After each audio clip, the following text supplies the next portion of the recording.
नमस्कार, स्वागत है आपका कमोडिटी निवेश में, जहां आपको न सिर्फ कमोडिटी बाजार की खबरों से रूबरू कराते हैं बल्कि बेहतर ट्रेडिंग कॉल्स भी हम लेकर आते हैं। आज हमारे साथ 3 मेहमान हैं जो आपके सभी सवालों के जवाब अगले आधे घंटे तक देने वाले हैं। अजय केडिया हैं केडिया कमोडिटीज से, दिनेश सोमानी हैं प्रो इंटेलीट्रेड सर्विसेज से, जय पुरोहित है जेएम फाइनेंशियल सर्विसेज से। आप तीनों मेहमानों का स्वागत है। लेकिन सबसे पहले आज बात करेंगे मॉनसून की, क्योंकि कल स्काईमेट प्राइवेट वेदर एजेंसी ने सामान्य से कम मॉनसून रहने का अनुमान जताया था, लेकिन मौसम विभाग का जो पहला पूर्वानुमान आज जारी किया गया है उसके मुताबिक मॉनसून सीजन में 96% बारिश हो सकती है।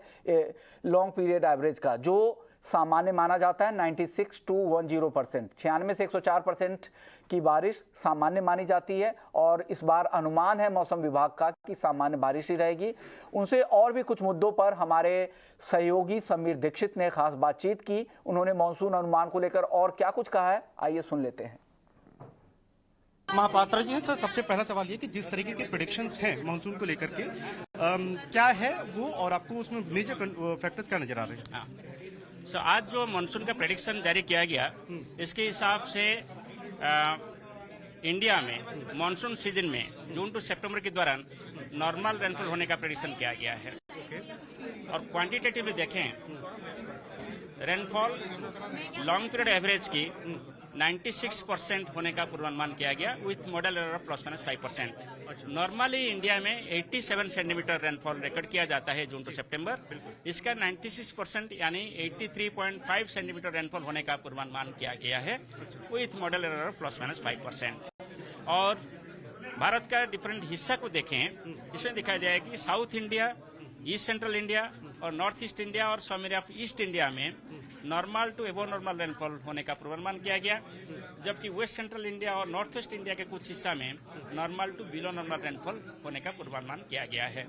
इसमें अल नीनो का क्या इम्पैक्ट आप देख रहे हैं और उसके चलते रेनफॉल पे कितना असर आप देख रहे हैं? अभी न्यूट्रल कंडीशन चल रहा है, यानी ना लानिना ना एलिनो कंडीशन है। ठीक है। और पूर्वानुमान ये है कि मानसून सीजन में एलिनो कंडीशन डेवलप हो सकता है और लगभग जुलाई के आसपास ये एलिनो कंडीशन डेवलप हो सकता है।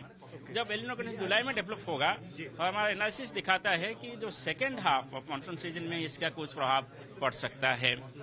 मगर ये जो एलिनो है, मॉडरेट एलिनो कंडीशन है, स्ट्रॉन्ग एलिनो कंडीशन नहीं है जो पूर्वानुमान है। और इसके साथ साथ positive Indian ocean dipole develop हो रहा है, यानी इंडियन ओशन डाइपोल जो कि इंडियन मानसून प्रभावित करता है वो फेवरेबल हो रहा है। अच्छा। और जो स्नो कवर है यूरेशिया में, यूरोप एशिया वगैरह के जो स्नो कवर होता है विंटर सीजन में और स्प्रिंग सीजन में, वो स्नो कवर ज्यादा होता है तो मानसून सीजन के लिए अच्छा नहीं होता है। स्नो कवर कम होता है तो मानसून के लिए अच्छा होता है। और इस बार दिसंबर टू मार्च के बीच में स्नो कवर नॉर्मल से कम हुआ है, इसलिए ये एक पॉजिटिव फैक्टर है इंडियन मानसून के लिए। तो ये मौसम विभाग के डीजी थे एम मोहापात्रा, जो मॉनसून का क्या मिजाज रह सकता है उसके अनुमान पर बात करते हुए। केडिया जी, एग्री सेक्टर के लिए कितनी राहत की खबर है? क्या लग रहा है इसका क्या असर होगा एग्री कमोडिटीज पर? अगर सामान्य मॉनसून रहता है तो खरीफ सीजन को लेकर क्या उम्मीदें अब रखनी चाहिए? नमस्कार विश्वन जी। नमस्कार। बारिश काफी इंपॉर्टेंट रहने वाला है, नो डाउट। हमने इससे पहले भी देखा था कि एल नीनो की चिंता जताई गई थी, और अभी भी अगर हम जो 97-96 का जो पैरामीटर देख रहे हैं वो पिछले 5 सालों में सबसे लोएस्ट लेवल है। तो आई थिंक कंसर्न अभी भी सामने है, और ऑलरेडी नो डाउट पिछले 2-3 सालों के अंदर हमारे फूड ग्रेड प्रोडक्शंस काफी अच्छे रहे हैं। जो टारगेट्स रखे थे उसके ऊपर हमारे प्रोडक्शंस हुए हैं, बट इस बार थोड़ा चिंता जरूर है एज ऑफ नाउ। तो timing it's too early to say right now, because अब एक राहत ये है कि जो फर्स्ट हाफ रहेगा, जो मेजर हमारे लिए सोइंग पीरियड रहता है, यहाँ पे हम देख रहे हैं कि बरसातें अगर ऑलमोस्ट नॉर्मल से थोड़ा भी अगर 19-20 है तो हो सकता है, लेकिन जो इंपॉर्टेंट हमारे लिए रहेगा वो सितंबर की बरसातें रहेगा। तो टाइमिंग मुझे लगता है कि इसका एक ओवरऑल इफेक्ट जो है एग्री कमोडिटीज पे थोड़ा बहुत सपोर्टिव ही रहना चाहिए, बिकॉज ऑलमोस्ट हमने देखा है कि पिछली बार भी हीट वेव की वजह से भी कुछ कंसर्न्स बने थे, बट इस बार मानसून को लेकर मुझे लगता है कि अगर एल नीनो और जो सेकंड हाफ थोड़ा सा क्रूशियल रहेगा, ये पूरे एग्री पैक को, खास करके जो खरीफ की जितनी भी क्रॉप्स है, इनको एक सपोर्ट देता हुआ दिखाई दे सकता है। मानसून को लेकर एक हालांकि ये राहत की खबर है, क्योंकि खरीफ जिस तरह से बेमौसम बारिश और उसके बाद ओले की वजह से नुकसान रबी सीजन में हुआ है, अगर फिर से सूखे की स्थिति बनती या सामान्य से कम बारिश की स्थिति अगर बनती है तो डेफिनेटली वो उसका नुकसान होगा। लेकिन अब जब मौसम विभाग का IMD का जो अनुमान जारी हुआ है उसमें सामान्य मानसून का अनुमान है। उन्होंने ये भी साफ किया है कि हमेशा हर साल ऐसा नहीं होता कि हर बार जब भी अल नीनो एक्टिव हो तो उस बार सामान्य से या कम बारिश ही हो। मानसून के अगर बारिश पर कई सारे ऐसे फैक्टर्स होते हैं जो काम करते हैं, तो ये एक अहम होता है। चलिए आगे बढ़ते हैं, अब कुछ दर्शकों के सवाल ले लेते हैं। हमारे साथ कई दर्शक हैं जो लगातार सवाल भेज रहे हैं, क्योंकि गोल्ड और सिल्वर दोनों आज काफ़ी एक्टिव है। शाम के सत्र में क्या तेजी और बढ़ने वाली है, इस पर भी बात करेंगे। पहले दर्शक है नवनीत गुप्ता हैं जीरापुर से। 61,000 रुपये पे सोना, 74,900 रुपये पे चांदी इन्होंने खरीदी है। दिनेश जी, क्या लग रहा है, क्या करना चाहिए इनको? एक्चुअली सिल्वर तो एकदम रेजिस्टेंस लेवल है। 75,200 का बहुत मेजर रेजिस्टेंस है। 25.20 इंटरनेशनल मार्केट का एक बड़ा रेजिस्टेंस है। अगर 75,200 क्रॉस करता है तो मुझे लगता है इसमें विस्फोटक तेजी बन सकती है और आज या कल में ही 76,500 का इसमें लक्ष्य देखा जा सकता है। गोल्ड अभी मुझे लगता है कि 60,430 के आसपास अगर आता है तो एक बाइंग का मौका मिल सकता है और 60,850 का इसमें लक्ष्य देखा जा सकता है। तो गोल्ड वो बने रह सकते हैं। सिल्वर यहाँ पर एग्जिट कीजिए और 75,200 के ऊपर दोबारा खरीदारी कीजिए। तो ये व्यू है गोल्ड और सिल्वर पर आपके लिए खरीदारी की सलाह 76,500 तक भी जा सकती है। एक सवाल सुमन जैन का है गंगानगर से। 60,808 रुपए में 2 लॉट सोना उन्होंने शॉर्ट कर रखा है, क्या करना चाहिए? जय नमस्कार विश्व मोहन जी, मुझे लग रहा है कि देखिए गोल्ड में तेजी और कंटिन्यू रहेगा और यहाँ से और अपसाइड मोमेंटम लगभग 61,200 तक तो लग रहा है नियर टर्म में। तो शॉर्ट साइड में पोजीशन से अभी इनके फेवर में ही है, तो यहाँ पे एग्जिट करना चाहिए प्रॉफिट बुकिंग करके और निकलना चाहिए, बिकॉज यहाँ से ऊपर जाने के चांसेस ज्यादा है। अगले दर्शक हमारे साथ महावीर हैं बंगलुरु से। क्या कॉमेक्स पर सोना वापस से $1960 तक आएगा? केरिया जी, लग रहा है आपको $1960 सोना वापस आएगा नीचे? देखिए, अगर हम मार्च मंथ में देखें तो $1,800 से हमने लगभग $230 की तेजी आती हुई देखी है। टाइमिंग हमें लगता है कि मार्केट के अंदर थोड़ा सा एक टेक्निकल पुलबैक पॉसिबल है। इनफैक्ट कल के सेशन में भी हमने देखा प्राइस 2,000 का लेवल तोड़ के नीचे आने की कोशिश की है। फेड के मिनट्स आने हैं बुधवार की रात 11:30 बजे, उसके बाद ज्यादा क्लैरिटी मिलेगी। बट टेक्निकली मुझे लगता है कि अगर प्राइस 2020 का लेवल नहीं ब्रीच करता है तो डाउन साइड में मुझे लगता है कि 1956 से 1940 तक का एक बार पुलबैक पॉसिबल है। तो बट मेजर क्लैरिटी जो रहेगी फेड के जो मिनट्स आने हैं, बिकॉज एज ऑफ नाउ हम interest rate, inflation, rate hike, जितने भी पॉइंटर्स हमने मार्च मंथ में देखे थे ये तेजी के, वो सब डिस्काउंट हो चुके हैं। तो मुझे लगता है 2020 से लेकर 1990 का एक दायरा है अगले 2 सेशन के लिए। लेकिन 1990 का लेवल ब्रीच होता है तो डेफिनेटली 1940 तक के भी लेवल एक बार पुलबैक के तौर पे हम देख पाएंगे। अगले दर्शक हमारे साथ हर्ष प्रजापति है झांसी से। केडिया जी, ये आपसे ही सवाल होगा, अगस्त तक क्या चांदी 65,000 तक आएगी? क्या जो मौजूदा भाव है उससे 10,000 रुपए का करेक्शन आपको दिखता है क्या? डेफिनेटली अगर हम प्राइजेस की अगर बात करें तो हमने अक्टूबर में 53,000 से हमने एक अच्छी खासी रैली अब देखी, फिर वापस पुल बैक आया था। करेक्शन ड्यू जरूर है मार्केट के अंदर, बट जैसे हमने पहले भी कहा था कि $24 या डोमेस्टिक मार्केट में 72,500 के ऊपर निकलता है तो एक नई तेजी की शुरुआत होती है। लेकिन पिछले 15 दिनों के अंदर एकाएक जो हमने बड़ा रैली अब देखा है तो एक छोटा करेक्शन जरूर बनता है। तो अगेन फेड के जो मिनट्स आने हैं ये काफी क्रूशियल रहेगा। 65 तक तो मैं नहीं देख रहा हूं, बट मुझे लगता है कि 67,500 से 68,000 तक का अगर पुल बैक आता है, और जो भी पुल बैक आएगा वो आपको अगले महीने 1.5 महीने के अंदर ही आएगा। क्वार्टर 3 में हम देखेंगे सोने और चांदी में और तेजी बनती हुई दिखाई देगी। जो ईयर एंड तक का टारगेट चांदी का है वो 90,000 का है। तो बेटर है कि जो भी गिरावट आनी है वो अगले महीने 1.5 महीने के अंदर मैक्सिमम रहेगी। क्वार्टर 3 इंडिया के लिए, सोने और चांदी के लिए एक अच्छा सपोर्टिव और पॉजिटिव रहेगा। अगले दर्शक है आर्यू पटेल है अहमदाबाद से। कॉपर में क्या करना चाहिए? जय, कॉपर में क्या करें?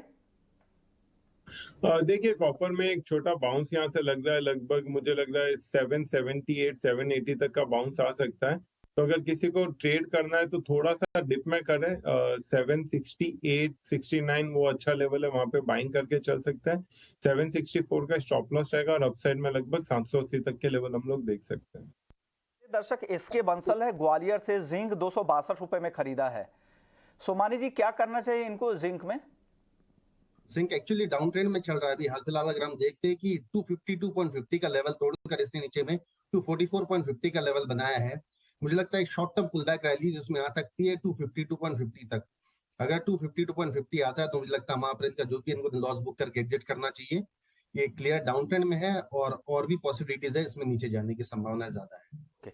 चलिए वापस से सवाल जवाब लेंगे, लेकिन उससे पहले महेश पलावा साहब से बात कर लेते हैं, स्काईमेट से हमारे साथ जुड़ गए हैं। सर स्वागत है आपका। सर आप लोगों का अनुमान सामान्य से कम बारिश का है, हालांकि बहुत ज़्यादा फर्क नहीं है उन्होंने भी, लेकिन मौसम विभाग का अनुमान है कि सामान्य बारिश होगी, 96% का अनुमान लगाया है। क्या कहना चाहेंगे सर आप इस पर?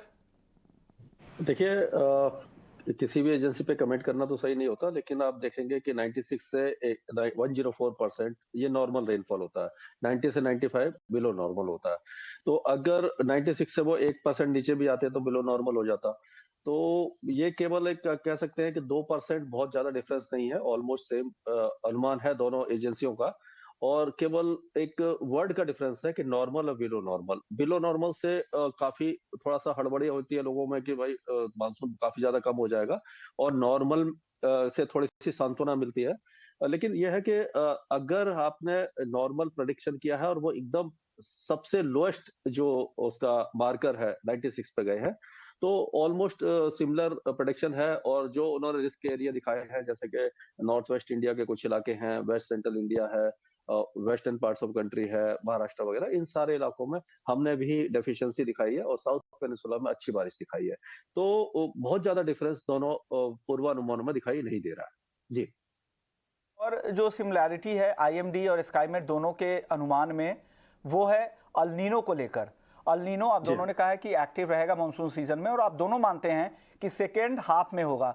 सेकेंड हाफ में कब से माने, अगस्त से या जुलाई से? क्योंकि सेकेंड हाफ तो हो गया 4 महीने का अगर मानसून सीजन है, तो सेकेंड हाफ तो 2 महीने बाद आएगा, यानी अगस्त से।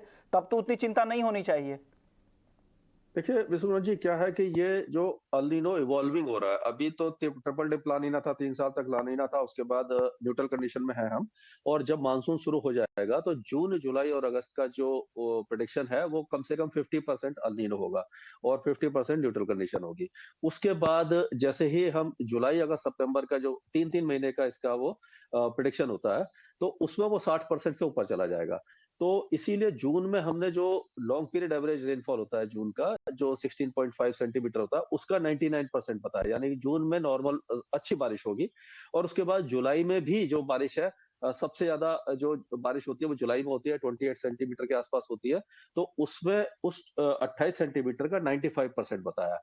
तो यानी कि जून और जुलाई में ठीक ठाक बारिश हो गई। उसके बाद अगस्त में 92% है और सितंबर में 90% है। सितंबर में वैसे ही मानसून की बारिश काफी कम होती है, 17 सेंटीमीटर के आसपास होती है, और मानसून विड्रॉ होना शुरू हो जाता है। तो रिस्क जो है वो अगस्त से शुरू हो जाएगा, मतलब आप कह सकते हैं कि लेटर पार्ट ऑफ जुलाई से भी हो सकता है। तो पहले 2 महीने अगर अच्छे निकल जाते हैं, ठीक ठाक बारिश हो जाती है, तो उससे सोइंग वगैरह टाइम पे हो जाएगी और किसानों को बहुत बड़ी राहत मिलेगी। और इसमें जियोग्राफिकल डिस्ट्रीब्यूशन का भी काफी ज्यादा फर्क होता है कि किसी इलाके में, जैसे हमने पिछले मानसून में देखा था कि जुलाई तक बारिश ही नहीं हुई थी गंगा के मैदानी क्षेत्रों में, उसके बाद बहुत ज्यादा बारिश हुई थी। तो इस तरह की बदलाव बीच बीच में आते रहे जी। आखिरी सवाल, छोटा जवाब दीजिएगा। सवाल होगा, अगला अनुमान आप लोग कब जारी करेंगे? देखिए वैसे तो पिछले साल हमने अनुमान जारी नहीं किया था, इस बार भी हमें उम्मीद नहीं है कि जारी करना पड़ेगा। अगर जारी करना पड़ा तो ये सेकेंड हाफ में, मतलब कि जो जुलाई का जब हो जाएगा, मई और जून और जुलाई निकल जाएगा, तो जुलाई के एंड में ही जाकर के हम दूसरा अगर जरूरत पड़ी तो मानसून फोरकास्ट जारी करेंगे। सर एक बार फिर से आपने वक्त निकाला हमारे लिए। चलिए आगे बढ़ते हैं, दर्शकों का सवाल फिर से शुरू कर लेते हैं। राजेश हैं हमारे साथ फरीदाबाद से। नहीं, राजेश से पहले एक और दर्शक है जिन्होंने सवाल भेजा है, पवन है हिसार से। केरिया जी आपसे ये सवाल पूछ रहे हैं, ग्वार और धनिया दोनों पर राय जानना चाह रहे हैं, क्या सलाह है इनके लिए? धनिया ऊपर की बाइंग है 7600 की, स्टॉकिस्ट है, इनके पास स्टॉक पड़ा हुआ है, और ग्वार पर भी राय चाहिए। देखिए, सबसे पहले अगर गवाह की बात करें तो हमने पिछले 1 महीने से देख रहे हैं कि प्राइसेस एक सीमित दायरे में ट्रेड कर रहा है, ना ही 5600 के नीचे जा पा रहा है और पिछले 2-3 दिनों के अंदर ही हमने देखा कि प्राइसेस 5950 का लेवल छुआ बट उसके ऊपर सस्टेन नहीं कर पा रहा है, तो दायरा अभी भी इंटैक्ट है। वहीं 2 इंपॉर्टेंट ट्रिगर रहेंगे जो अप्रैल और मई में प्राइसेस को सपोर्ट कर सकता है। पहला है एल नीनो या बरसातों को लेकर जो चिंता है एंड सेकेंडली यूएस के अंदर जो प्रोडक्शन बढ़ाने के लिए कवायद की जा रही है, ये कहीं ना कहीं गवाह को सपोर्ट करेगा। बट अनलेस एंड अंटिल 5900 के ऊपर नहीं निकलता है, प्राइसेस दायरे में रहेगा, 5950 या 6000 के ऊपर निकलता है तो फिर से हम 6100 से 6600 की जो रैली अप है वो होते हुए देखेंगे। बट ओवरऑल ये लेवल से मार्केट कंसोलिडेटेड और सपोर्टेड ही रहेंगे।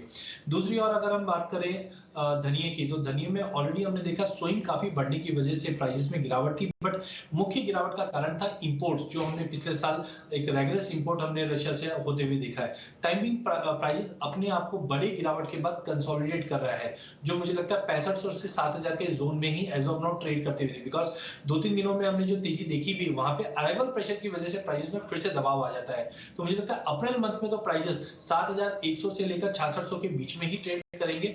अप्रैल के बाद 7100 का लेवल तोड़कर 74-75 के जोन में जाते हुए दिखाई देगी मई एंड तक। तो टाइमिंग दोनों ही कमोडिटी एक कंसोलिडेशन में है, अपसाइड ब्रेकआउट का वेट करके ट्रेड करना चाहिए। जीरे की बात कर लेते हैं।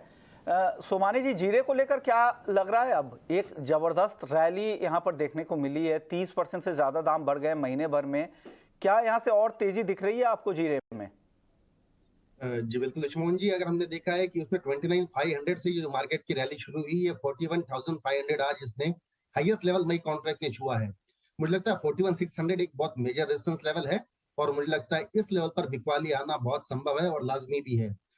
जो मार्केट वर्टिकल राइज करता है वो थोड़ा बहुत फॉल भी करता है, उससे हम करेक्टिव फेजेस कहते हैं। मुझे लगता है कि 38,800 का लेवल एक बार ये जीरा देख सकता है।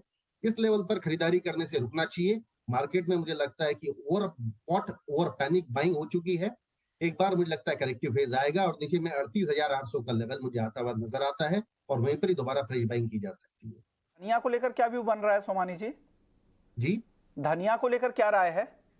धनिया मुझे रेंज बाउंड लगता है सर, 6680 का मुझे डाउन साइड सपोर्ट जोन दिखता है और 6950 का मुझे रेजिस्टेंस लेवल दिखता है। मुझे लगता है रेंज बाउंड ही मार्केट चलेगा अनलेस एंड अंटिल कोई अदर साइड इसमें ब्रेक हो। रेंज बाउंड मार्केट रेंज ज्यादा पॉसिबिलिटी है। एरिया जी, जीरे पर आप क्या कहेंगे? आपको लग रहा है कि ये रैली सस्टेनेबल है और फंडामेंटल के साथ चल रही है, इस तरह की तेजी जो अचानक इतनी तेजी आई है जीरे में? बिल्कुल फंडामेंटल हमने क्रॉप साइज देखा, एफआईएस के अंदर 70 के आसपास का आंकड़ा मार्केट में हम लेके चल रहे थे सभी। उसके हिसाब से मार्केट में हमने देखा कि जो अभी वेदर चेंजेस हुआ है, जो एक करेक्टिव रहा है, यील्ड में ड्रॉप है, डिमांड एकाएक हमने चाइना और बाकी फैक्टर से भी देखा है जिसकी वजह से प्राइस को सपोर्ट मिला है। बट जो वीसीपीज है, वैल्यू चेन पार्टिसिपेंट है, फार्मा स्टॉकिस्ट है, मुझे लगता है यहाँ पे कॉशियस रहना जरूरी है। हमने भी जो व्यू रखा था वो 385 390 तक का लिया था। ऑप्टिमिस्टिकली हम बोले तो 40,000 तक का लेवल तो ऑलमोस्ट हो चुका है। करंट लेवल में मुझे नहीं लगता कि कोई एग्रेसिव बाइंग दिखाई देगी या स्टॉक के अंदर माल जाना चाहिए। टाइमिंग मुझे लगता है मार्केट में करेक्शन आना चाहिए और ये करेक्शन लगभग 340 350 के जोन में 34,000 से 35,000 के जोन में एक बार आना चाहिए। उसके बाद नए फंडामेंटल देखकर मार्केट अपने नया व्यू लेते हुए चलेगा। बट टाइमिंग मुझे लगता है यहाँ से तेजी से बचना चाहिए। 340 से 350 के जोन में एक बार प्राइसेस फिर से आते हुए दिखाई दे सकते हैं। ओके, अगले दर्शक हमारे साथ राजेश हैं फरीदाबाद से। क्रूड में ऑप्शंस का ट्रेड जानना चाह रहे हैं। जय, कोई ऑप्शन में कोई ट्रेड है क्या क्रूड में? देखिए, क्रूड में मुझे लग रहा है कि थोड़ा कहीं ना कहीं पे अपर एंड पे एक हर्डल जरूर है। 86 से $88 ब्रेंट में काफी स्ट्रॉन्ग हर्डल है और अगर एमसीएक्स की बात करेंगे तो लगभग 6,750 6,800 का एक मेजर हर्डल है। तो एक सीमित दायरे में ट्रेड रहेगा, ज्यादा कोई मोमेंटम नहीं लग रहा दोनों साइड में। नीचे की साइड में 6,500 का सपोर्ट है और अप साइड में जो हर्डल है वो मैंने आपको बताया। सो यहाँ पे कैसा है, थोड़ा सा बाउंस आने के बाद में 6,700 का पुट ऑप्शंस बाइंग करके चल सकता है। जब फ्यूचर्स में लगभग 6,650 के अराउंड आता है वहां पे करना बेटर रहेगा। अभी थोड़ा लैकलस्टर रहेगा तो ऑप्शन डीके जो है, प्रीमियम डीके, वो थोड़ा फास्ट हो सकता है, एक्सपायरी पास में आ रहा है। तो इसलिए एट करंट लेवल्स ना करें, थोड़ा सा ऊपर आता है क्रूड उसके बाद में पुट बाइंग करके चल सकते हैं। जमील भाटी हैं चूरू से, नेचुरल गैस क्रूड दोनों में कॉल जानना चाह रहे हैं, क्या कॉल होगी जय? नेचुरल गैस में मुझे लग रहा है कि एक बाउंस बैक का आना चाहिए। टेक्निकली भी अगर देखेंगे तो कल के ट्रेडिंग सेशन में एक बुलिश एंगल्फिंग पैटर्न बना था और अच्छा खासा करेक्शन होने के बाद में फर्स्ट टाइम एक रिवर्सल सिग्नल दिखा रहा था। तो यहाँ पे एक बाउंस मुझे लग रहा है कि कंटिन्यू होना चाहिए, जो लगभग 195 200 के लेवल से आ सकता है। बट वॉलेटाइल काफी है स्टॉक और काउंटर, तो उसके लिए ऑप्शंस के थ्रू प्ले करना ज्यादा बेटर है। 190 का कॉल ऑप्शन बाय कर सकते हैं 5-6 रुपए के करीब, वहां पे 2 रुपए का स्टॉप लॉस रहेगा और अपसाइड में मुझे लग रहा है कि वो कॉल ऑप्शन लगभग 12 से 15 रुपए तक बाउंस कर सकते हैं। कॉल ऑप्शंस के जरिए खरीदारी की सलाह नेचुरल गैस में। लेकिन चलिए अब चीनी की बात कर लेते हैं। हमारे साथ राहिल शेख साहब हैं, वाइस चेयरमैन है एस्टा के। सर स्वागत है आपका। सर इंटरनेशनल मार्केट में तो मार्च 2012 की ऊंचाई पर भाव पहुंच चुके हैं। आइस शुगर $24 के भी पार निकल चुका है। क्या लग रहा है घरेलू बाजार में भी और तेजी आनी बाकी है? हालांकि मिलों के प्राइसेस ऑलरेडी तेजी से बढ़ ही रहे हैं, और कितनी तेजी की संभावना घरेलू बाजार में आपको दिख रही है? सर जहाँ तक इंटरनेशनल मार्केट का सवाल है, इंटरनेशनल मार्केट जैसे मैंने आपको पिछले काफी कॉल्स में बताया कि ब्राजील खाली एक ही कंट्री है जहाँ उत्पादन बढ़ने की संभावना है। बाकी इजिप्ट हो गया, चाइना हो गया, हिंदुस्तान हो गया, सारी जगह पे प्रोडक्शन जो है वो घट करके ही आ रहा है। और जहां हम 20 सरप्लस की बात कर रहे थे, आज हम 20 लाख टन डेफिसिट की बात कर रहे हैं। तो पूरी दुनिया जो है वो आज की तारीख में ब्राजील पे निर्भर हो गई है, जो कि ये इंटरनेशनल मार्केट का सिनेरियो है। और फंड जो है वो चीनी को पकड़ के बैठे हैं। तो ऐसे लगता है कि शायद वर्ल्ड मार्केट तब तक चलेगा जब तक ब्राजील का उत्पादन जून जुलाई में पूरी तरह से बाजार में नहीं आता। तो ये वर्ल्ड मार्केट के बारे में हो गया। हिंदुस्तान में सर ऐसा है कि हिंदुस्तान में हमारे पास में पर्याप्त स्टॉक है। हमारे पास स्टॉक का लेवल जो है, क्लोजिंग स्टॉक ये साल ओपनिंग स्टॉक 60 लाख टन का था, तो हम उससे वही क्लोजिंग स्टॉक पे जाएंगे ये साल भी। तो जो ये अभी तकरीबन तेजी आपको देखने मिल रही है, ये जैसे मैंने आपको लास्ट टाइम बताया था कि मिलें बंद हो गई है, और जब मिलें बंद होती है तो ये हार्वेस्टिंग और पोस्ट हार्वेस्टिंग का बाजार होता है। बट पिछले साल की तुलना में अभी भी बाजार जो है वो 2 रुपए किलो नीचे की तरफ ही है। तो बाजार समझिए आप 33.34 है हिंदुस्तान में, और पिछले साल यही टाइम पे अराउंड जुलाई अगस्त के टाइम पे 36 से 38 रुपए का रेंज था। तो मेरे हिसाब से पिछले साल की तुलना में कम है। बट हाँ, अभी ये लास्ट एक हफ्ते में कम उत्पादन होने की वजह से थोड़ा बाजार चल गया है हिंदुस्तान। ओके सर, तो क्या लग रहा है और कितनी तेजी यहाँ से और आ सकती है? क्या उम्मीद रखे? अगर अगले सीजन शुरू होने से पहले कहाँ तक जा सकता है घरेलू बाजार में भाव? सर मेरा अनुमान है सर कि थोड़ा सा देखिए, इंटरनेशनल को बाजार को दिमाग में रखते हुए दो हम आइसोलेटेड है, बट उसके अलावा भी हिंदुस्तान का बाजार जो है आज वर्ल्ड मार्केट से 15 रुपए किलो नीचे है तकरीबन। तो आप ये समझ सकते हैं कि थोड़ा तो स्टीम रहेगा यहाँ से, 1-आध रुपए की तेजी मैंने आपसे कहा था और आ सकती है। बट ये सारी चीजें तो महीनों दर महीने चलेगी जब तक के न्यू क्रॉप नहीं आता है। बट हमारे पास पर्याप्त स्टॉक है, तो ऐसा नहीं है कि हम इंटरनेशनल मार्केट को चेज करेंगे। राहिल जी छोटा जवाब दीजिएगा, क्या उत्पादन अनुमान जो आप लोगों का पहले जो पिछला अनुमान था उससे भी कम उत्पादन रह सकता है, और क्या नया अनुमान हो सकता है उत्पादन का? सर देखिए, हमारी एसोसिएशन ने तकरीबन 32.90 का लास्ट एस्टिमेट दिया था अराउंड जनवरी का। उससे हो सकता है और 5 से 7 लाख टन कम बने, 32.20 मिलियन टन बने, बट उससे नीचे की संभावना नहीं है सर। ऑलरेडी जो 34.35 का उत्पादन का अनुमान था वो नीचे तो कर ही दिए थे अराउंड 32.9 33। अभी मेरे हिसाब से 32.20 इससे नीचे जाता हुआ हिंदुस्तान में नहीं लग रहा है। ओके, शुक्रिया राहिल जी, आपने वक्त निकाला हमारे लिए। चलिए आगे बढ़ते हैं, दर्शकों के सवाल वापस से ले लेते हैं। हर्षिता है जीरापुर से, चांदी में रेजिस्टेंस कहाँ है और बाइंग करे तो किन स्तरों पर करे? केडिया जी। डेफिनेटली चांदी में मुझे लगता है फेड के जो मिनट्स आने उसके लिए थोड़ा सा वेट करना चाहिए। अभी पिछले 2 दिन में मार्केट एक दायरे में ही ट्रेड कर रहा था, उसको देखते हुए 74,500 आज इंट्राडे के हिसाब से ले सकते हैं। ऊपर में 75,500 के रेंज में है, बट बेटर रहेगा कोई पोजीशन कैरी मत कीजिए। एक बार फेड के मिनट्स क्लियर हो जाते हैं उसके बाद बाइंग करके चलना चाहिए।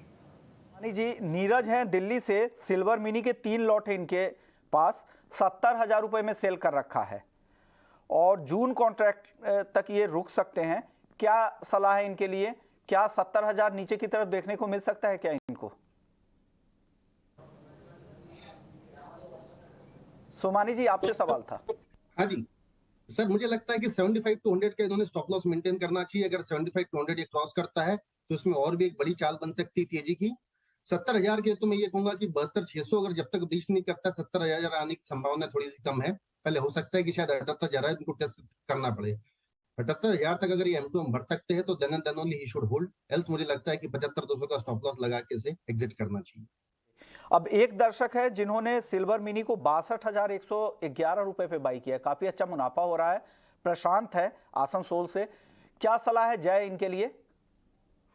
देखिए, मेरा गोल्ड और सिल्वर दोनों पे व्यू पॉजिटिव ही है। सिल्वर मुझे लग रहा है कि और तेजी कंटिन्यूएशन होना चाहिए। डेफिनेटली थोड़ा वॉलेटिलिटी जरूर रहेगा सीपीआई नंबर से और फेड मीटिंग मिनट से, उसकी वजह से, बट ओवरऑल ट्रेंड पॉजिटिव है और ट्रेंड के साथ में अभी तक रहना चाहिए।